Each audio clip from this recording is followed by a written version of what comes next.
వాళ్ళు కలిసి ఉన్న ప్యాలెస్ అనమాట, కోట, అప్పట్లో కోట.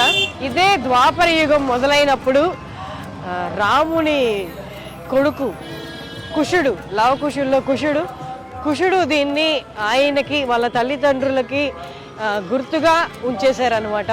సో ద్వాపర యుగం స్టార్టింగ్లో కుషుడు అంటే రామ సీతల కొడుకు, లవకుశుల్లో కుషుడు దీన్ని రాముడు సీతకి మెమరబుల్గా అలాగే ఉంచేశాడంట. ఆ తర్వాత విక్రమాదిత్యుని చేతిలోకి వచ్చింది. విక్రమాదిత్యుడు కూడా అప్పుడు ఇది ఇంకొంచెం పాడుబడిన స్థితిలో ఉంటే దానికి మరమ్మతులు చేసి దీన్ని భద్రపరిచారని ఉంది. ఇప్పుడు మనం లోపలికి అడుగు పెట్టబోతున్న ఈ ప్యాలెస్ పైన కొన్ని కొత్త చేంజెస్, కాలానికి తగ్గట్టు, సంవత్సరాలకు తగ్గట్టు చేంజెస్ చేసినా ఈ లోపల బిల్డింగ్ లోపల ఏదైతే ఉందో అదంతా రాముడు సీత ఉన్నదే. కనక భవన్, సీతాదేవి భవన్ అని కూడా అంటారు.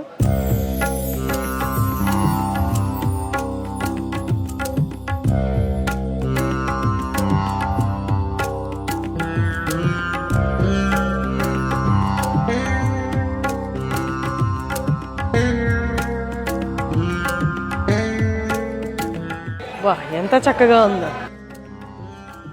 ఇప్పుడు మనం లోపలికి వచ్చిన ఈ భవనం రాముల వారు సీతాదేవి నడిచిన ప్యాలెస్ ఇది.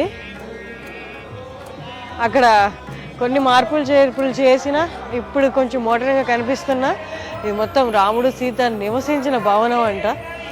అందులోనే మనం ఉన్నాము. దీని పేరు కనక భవన్, బంగారు భవనం. కాపురానికి వచ్చినప్పుడు సీతాదేవికి ఇది బహుమతిగా ఇవ్వబడింది. అబ్బా, ఎంత చక్కగా ఉందో అసలు.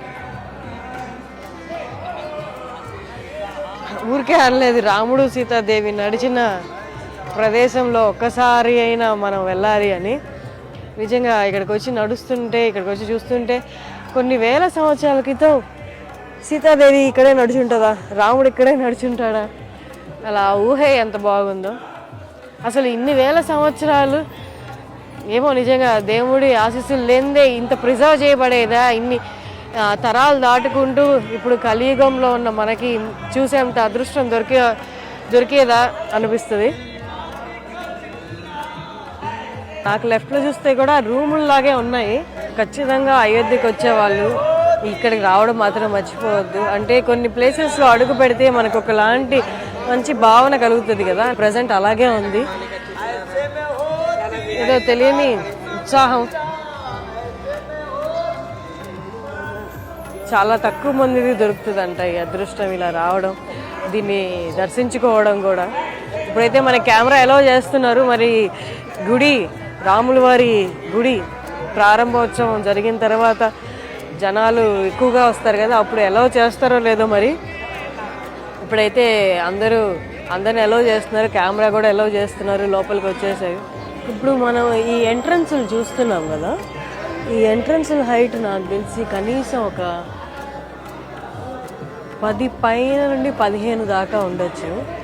మనకి అవైలబుల్ ఇన్ఫర్మేషన్ ప్రకారం రాముని యొక్క హైట్ 8 అడుగుల నుండి 10 అడుగుల దాకా అని చెప్తారు.